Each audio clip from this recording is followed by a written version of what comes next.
नमस्कार. आज महाराष्ट्राला हादरवणारी घटना पुण्यामध्ये घडली आणि प्रत्येक संवेदनशील मनाला दुःख व्हावं असा एका मातेचा करुण अंत आज पुण्यामध्ये झाला. घडलेली घटना ही दुःखद जरी असली तरी या घटनेच्या अनुषंगाने महाराष्ट्रातल्या जनतेने चिंतन करावं अशा पद्धतीची घटना आहे. म्हणजे एकंदरीत सगळ्याच राजकीय व्यवस्थेमध्ये, सामाजिक व्यवस्थेमध्ये आणि सार्वत्रिक आयुष्यामध्ये काम करणाऱ्या प्रत्येकाला या घटनेच्या मनाला चटका लागावा अशा पद्धतीची घटना आहे.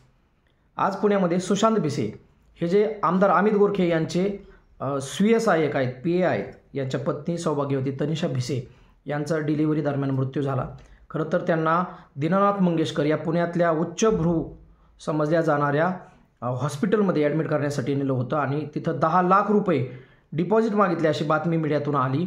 आणि स्वतः आमदार अमित गोरखे यांनी देखील त्यांच्या म्हणण्यामध्ये, व्हिडिओमध्ये सांगितलेलं आहे की त्या 10 लाखापैकी 3 लाख रुपये रोख भरायची आमची तयारी होती आणि बाकीचे जे काही पैसे आहेत ते मुख्यमंत्री सहायता निधीमधून आम्ही या हॉस्पिटलला देणार होतो. तरीसुद्धा हॉस्पिटलनी त्यांच्यावरती उपचार केले नाहीत आणि वेळ घालवला. परिणामी त्यांना तिथं उपचार मिळाले नाहीत. त्यांना दुसऱ्या हॉस्पिटलमध्ये न्यावं लागलं आणि त्या दरम्यान त्यांच्या पोटामध्ये असलेली जी 2 बाळं होती ती 2 बाळं वाचवण्यात यश आलं. मात्र या मातेचा करुण अंत झाला. खरं तर या घटनेबद्दल मी मनापासून भावपूर्ण श्रद्धांजली अर्पण करतो. मला देखील या घटनेचं प्रचंड वाईट वाटलं, कारण अमित गोरखे हे आमच्या श्रीगोंदा तालुक्यातील आहेत. ते शेतकरी कष्टकरी कुटुंबातले आहेत आणि फार मोठा संघर्ष करून ते आमदार पदापर्यंत गेलेले आहेत. आणि आमदारांचे जे काही PS असतात हे PA देखील गोरगरीब कष्टकरी घरातले असतात. आणि अशा एखाद्या सामान्य PAची जर परिस्थिती, आर्थिक परिस्थिती मोठी असती तर 10 लाख रुपये त्यांनी स्वतःच्या पत्नीसाठी, लहान लेकरांसाठी 10 मिनिटात सुद्धा भरले असते. परंतु आपण एक वास्तव लक्षात घेऊया, या PAची खरोखरच परिस्थिती असू शकत नाही आणि त्यामुळंच या बिचाऱ्याच्या पत्नीला आज स्वतःचा जीव गमवावा लागलेला आहे. परंतु या गोष्टीच्या पाठीमागं काही घटना आहेत, काही गोष्टी आपण समजून घेणं गरजेचं आहे. त्याचं कारण मी तुम्हाला सांगतो.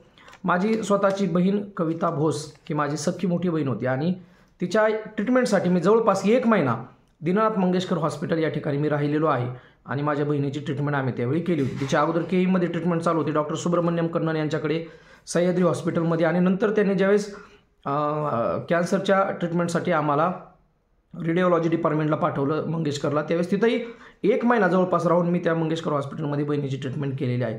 आणि त्यामुळं माझा आणि या हॉस्पिटलचा थेट 2018 साली संबंध आलेला होता. एवढंच नाही तर या हॉस्पिटलमध्ये आम्ही त्यावेळी एक मोठं आंदोलन केलं होतं. त्या आंदोलनाचे देखील पुरावे मी सगळे आता सोशल मीडियात टाकणार आहे. त्याची पोस्टसुद्धा मी आता शेअर केलेली आहे की जादूटोणा करणारे काही लोक त्या हॉस्पिटलमध्ये यायचे, तंत्रिक मंत्री करून जादूटोणा, काळ्या बाहुल्या असं सगळं करून ते रुग्णांना बरं करतो असं दाखवायचे आणि त्यात रुग्णांची लूट व्हायची. त्याच्यामध्ये देखील एका माणसाचा मृत्यू झाला होता आणि त्यावेळी आम्ही आणि आमचे सहकारी संतोष शिंदे साहेब आणि त्यांचे इतर काही मित्रमंडळी असं मिळून आम्ही ते आंदोलन केलं होतं. त्याचे सगळे पुरावे आहेत आणि त्यावेळेस देखील साम TV वगैरे TVने बातम्या त्याच्या केलेल्या होत्या. परंतु हे मी आज का सांगतोय, त्याचं कारण असं की हे हॉस्पिटल हे वादग्रस्त ठरलेलं आहे. एवढंच नाही, या हॉस्पिटलवरती राज्यकर्त्यांची थेट मेहरबानी आहे. 2013 साली ज्यावेळेस या हॉस्पिटलचं रिनोव्हेशन झालं, ती तारीख आहे 1 नोव्हेंबर 2013. या हॉस्पिटलच्या उद्घाटनाला आत्ताच्या आपल्या देशाचे प्रधानमंत्री सन्माननीय नरेंद्रजी मोदी हे त्यावेळी गुजरात राज्याचे मुख्यमंत्री होते आणि त्यांच्या हस्ते मंगेशकर हॉस्पिटलचं उद्घाटन झालेलं आहे. फक्त 2च माणसांची नावं हॉस्पिटलच्या उद्घाटनाच्या कोनशिलेवरती आहेत. ती कोनशिलेचा फोटो मी त्यावेळीही घेतला होता. आजही फोटो मी तुम्हाला या व्हिडिओच्या खाली मी तो पाहण्यासाठी उपलब्ध करून देणार आहे. त्याच्यावरती 2च माणसाचं नाव, एक आहे नरेंद्र मोदी, गुजरात राज्याचे मुख्यमंत्री, कारण 2013 साली मोदी साहेब गुजरातचे मुख्यमंत्री होते, देशाचे प्रधानमंत्री ते 2014ला झाले लोकसभेनंतर. आणि दुसरं नाव आहे बाबासाहेब पुरंदरे. तर हे जे दोन्ही व्यक्ती आहेत, या दोन्ही व्यक्ती ह्या राष्ट्रीय स्वयंसेवक संघाशी संबंधित आहेत.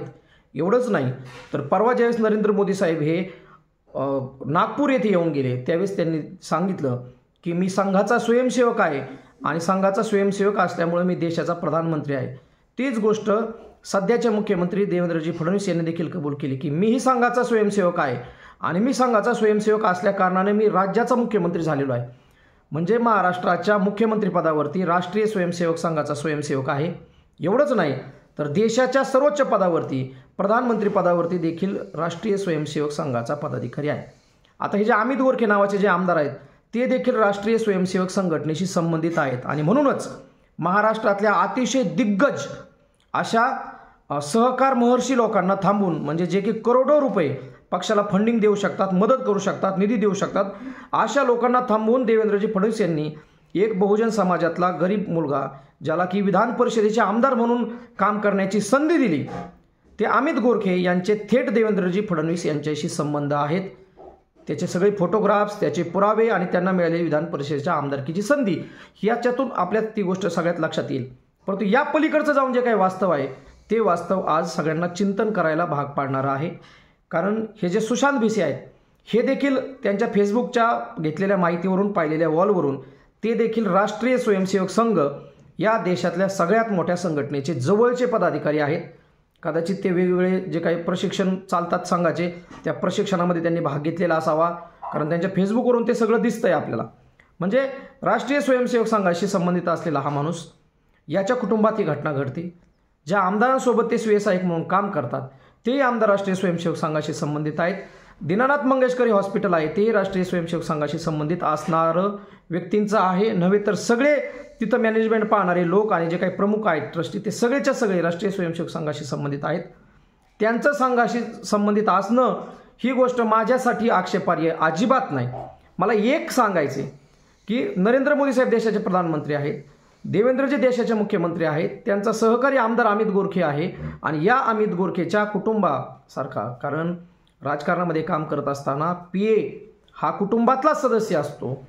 एवढंच नाही तर सकाळी उठल्यापासून संध्याकाळी झोपेपर्यंत आमदाराला जी जी काही कामे करावी लागतात त्या कामामध्ये प्रत्यक्ष सिंहाचा वाटा हा त्याच्या PAचा असतो.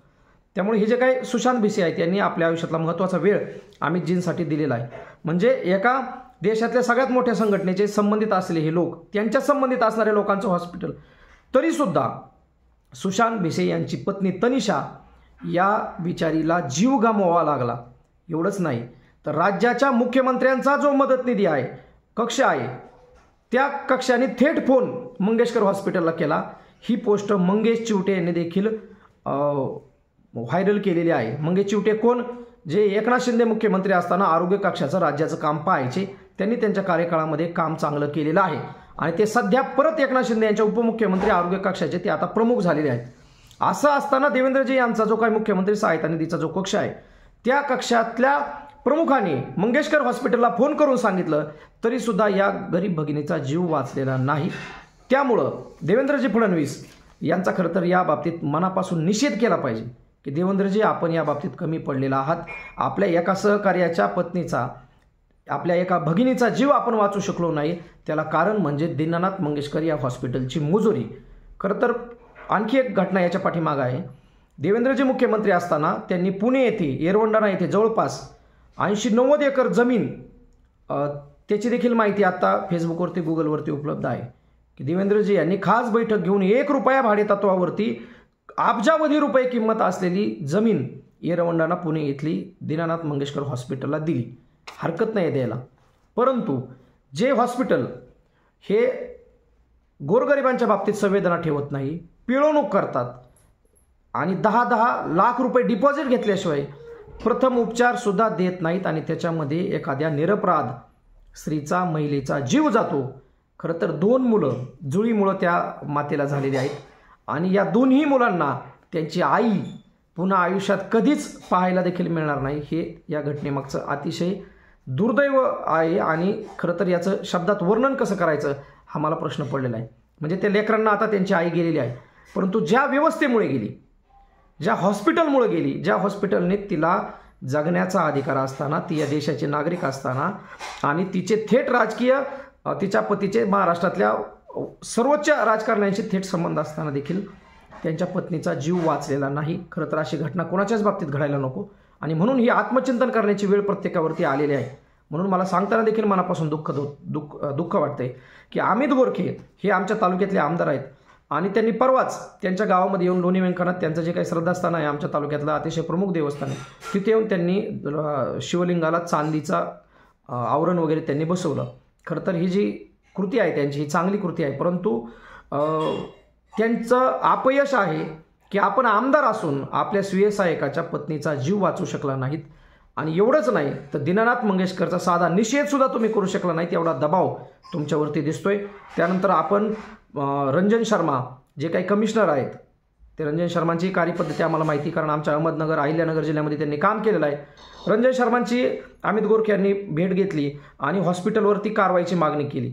परंतु मी तुम्हाला खात्रीने सांगतो की कसलीच कारवाई मंगेशकर हॉस्पिटलवरती रंजन शर्मा अथवा महाराष्ट्र पोलीस करू शकत नाहीत, हे आपण लक्षात घ्या.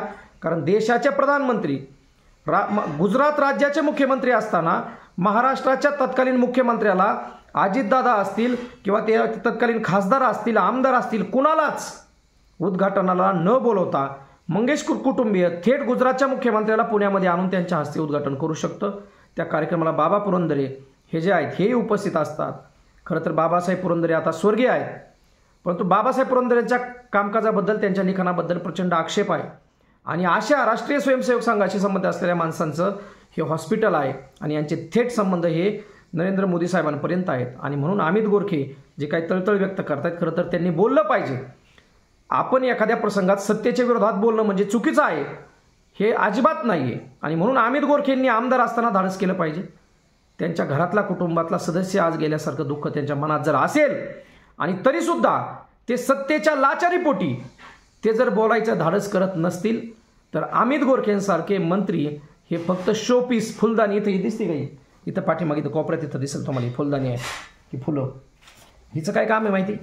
हिचं काम आहे फक्त शोपीस. घराला तिचा काडीचाही उपयोग नाही, फक्त दिसायला चांगला आहे. असे गुलाबी पांढरे प्लॅस्टिकचं येते. ह्या फुलदाणीचं जेवढं काम आहे ना, तेवढंच अमित गोरखेंचं महाराष्ट्राच्या विधानसभेमध्ये काम आहे. त्यांनी सांगितलं की मी आता येणाऱ्या अधिवेशनामध्ये प्रश्न मांडेल. अमितजी, येणाऱ्या अधिवेशनामध्ये आपण प्रश्न मांडू, त्या प्रश्नाचं काय होणार आहे? आमदारांनी मांडलेल्या प्रश्नांचं पुढं जाऊन काय होतं हे तुम्हाला चांगलं माहिती आहे.